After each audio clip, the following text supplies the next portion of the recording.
Αφού λοιπόν, αγαπητοί μου συνεργάτες, φίλες και φίλοι, πήρα την απόφαση να είμαι υποψήφιος δήμαρχος και την πήρα πολύ νωρίς, δεν περίμενα τελευταία ώρα, ανεξάρτητα αν πολλοί μου έλεγαν Γιάννη πήγαινε από εδώ, πήγαινε από εκεί, υπάρχουν αυτές οι ευκαιρίες, ξέρετε πάρα πολύ καλά ότι η αυτοδιοίκηση είναι αυτή που με έχει κερδίσει, η αυτοδιοίκηση είναι ο χώρος που έχω προσφέρει και που μπορώ να δώσω ακόμα περισσότερα.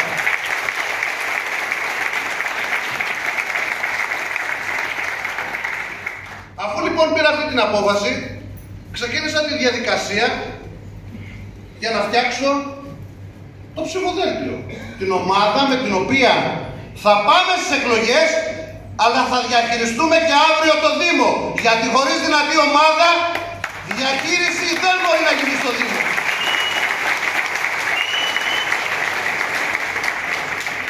Ένας άνθρωπος δεν μπορεί να τα κάνει όλα μόνος του.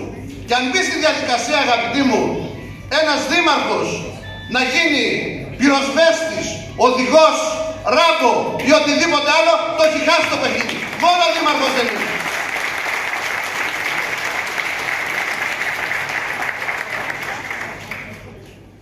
Θα μπορούσα να ακολουθούσα πολλούς δρόμους για να συγκροτήσω το ψηφοδέλτιο. Ο κλασικός δρόμος θα ήταν να φωνάξω τους παλιούς συνεργάτες που είχα την προηγούμενη περίοδο, να φτιάξουμε ένα ψηφοδέλτιο και να πάμε στις εκλογές. Υπάρχει ένας άλλος δρόμος που λέει ότι πρέπει να γίνει ανανέωση, να γίνει συνένωση δυνάμεων, έτσι ώστε με ένα ισχυρό ανθρώπινο δυναμικό να πάμε και να διαχειριστούμε το Δήμο. Να πάμε και να διοικήσουμε το Δήμο. Να πάμε και να διεκδικήσουμε αυτά τα οποία χρειάζεται ο τόπος.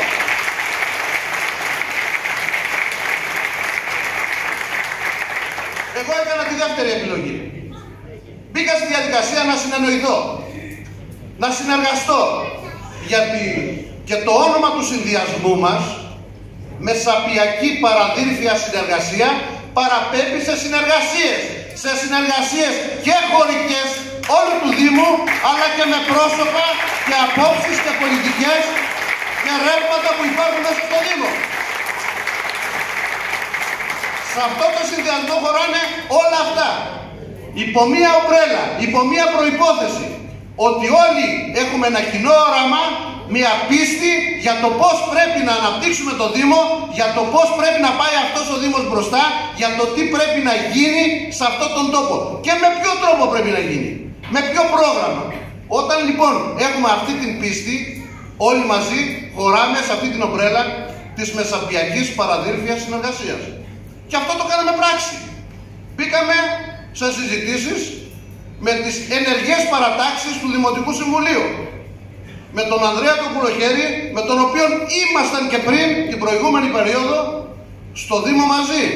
Με τη Ζωβάνα την Κόκκου, η οποία ήταν επικεφαλής αυτή την περίοδο της αντιπολίτευσης. Με τους υπόλοιπους Δημοτικούς Συμβούλους που είχαν εκλεγεί και που δυστυχώς δεν αξιοποιήθηκαν. Δεν μπήκε στη διαδικασία η Δημοτική Αρχή να τους βάλει να προσφέρουν αυτά τα οποία μπορούν και σήμερα δεν είναι μαζί τους. Με πρώην Δημοτικούς Συμβούλους που κι αυτοί έχουν τη δική τους εμπειρία, τη δική τους γνώση για να προσφέρουν. Με τον πρώην Πρόεδρο του Δημοτικού Συμβουλίου, με τους Προέδρους των Δημοτικών Κοινοτήτων, με Προέδρους Εκπαιδευτικών Συλλόγων. Πήγα σε μεγάλη κουβέντα με όλη την κοινωνία του Δήμου. Γιατί πιστεύω πραγματικά στο ανθρώπινο δυναμικό, πιστεύω ότι οι άνθρωποι κάνουμε τη διαφορά, εμείς θα δώσουμε λύσεις. Η αυτοδιοίκηση είναι ο κατεξοχήν χώρος της προσφοράς, της διαχείρισης των τοπικών υποθέσεων. Και αν εμείς οι ίδιοι δεν διαχειριστούμε τις τοπικές μας υποθέσεις με τον τρόπο που πρέπει, έχουμε χάσει το παιχνίδι, αγαπητοί. Και το παιχνίδι δυστυχώς αυτή την περίοδο το χάσαμε. Γιατί απλά δεν κατάφερε η απερχόμενη Δημοτική Αρχή να πάρει αυτά τα οποία χρειάζεται ο τόπος. Να φέρει τους αναγκαίους πόρους που χρειάζεται ο τόπος.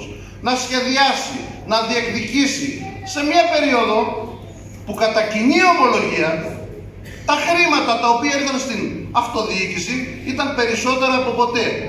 Θα έλεγε κάποιος ότι ξέρετε, εντάξει, τι να έκανε και αυτός ο άνθρωπος όταν είχε το ένα πρόβλημα, το άλλο πρόβλημα, το παραπάνω. Δεν υπήρχαν διαθέσιμοι πόροι, θα τον δικαιολογούσαν. Όμως, όταν υπάρχουν διαθέσιμοι πόροι και μάλιστα με εύκολα προγράμματα του Υπουργείου Εσωτερικών και εμείς κρατάμε ομπρέλα, τότε τα πράγματα δυστυχώς δεν ήταν καλά. Δυστυχώς αυτή η περίοδο δεν ήταν καλή και δεν χρειάζεται να το πω εγώ. Ο καθένας που ζει σε αυτόν τον τόπο ξέρει, αντιλαμβάνεται, γνωρίζει τι έγινε και μοιραία θα μας βάλει στη σύγκριση. Θα βάλει στη σύγκριση και εμάς που έχουμε διαχειριστεί μια περίοδο με το έργο μας, θα βάλει στη σύγκριση και τους άλλους που διαχειρίστηκαν μια μεγάλη περίοδο 9 ετίας και αυτούς με το έργο τους και με το ανθρώπινο δυναμικό. Η σύγκριση, ξέρετε, είναι σκληρή. Η σύγκριση είναι αμήλικτη και το αποτέλεσμα θα είναι αμήλικτο για κάποιους. Θα τους στεναχωρήσει, δεν πειράζει. Αρκεί να χαμογελάσει ο κάτοικος της Μεσαπίας και της Ήρβιος. Αρκεί να χαμογελάσουν όλοι οι δημότες μας. Αυτό είναι το σημαντικό.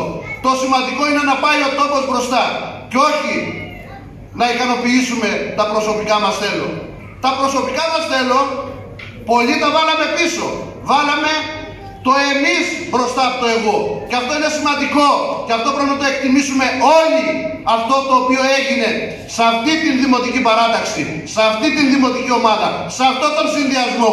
Γιατί όλοι εμείς είμαστε συνδυασμός. Συνδυάζουμε τις τοπικές κοινωνίες. Δεν ήρθαμε εδώ να γράψουμε ονοματάκια για να συμπληρώσουμε κουτάκια. Και είμαστε και ένας μεγάλος συνδυασμός. Ο μεγαλύτερος συνδυασμός που έρχεται σε αυτές τις δημοτικές εκλογές για να διεκδικήσει την ψήφο των δημοτών μας. Θα πει κάποιος, εντάξει, έχετε φτιάξει και ένα ωραίο συνδυασμό. Έχετε ανανέωση, έχετε ικανούς ανθρώπους που μπορούν να διαχειριστούν το αύριο, όμως τι θα κάνετε?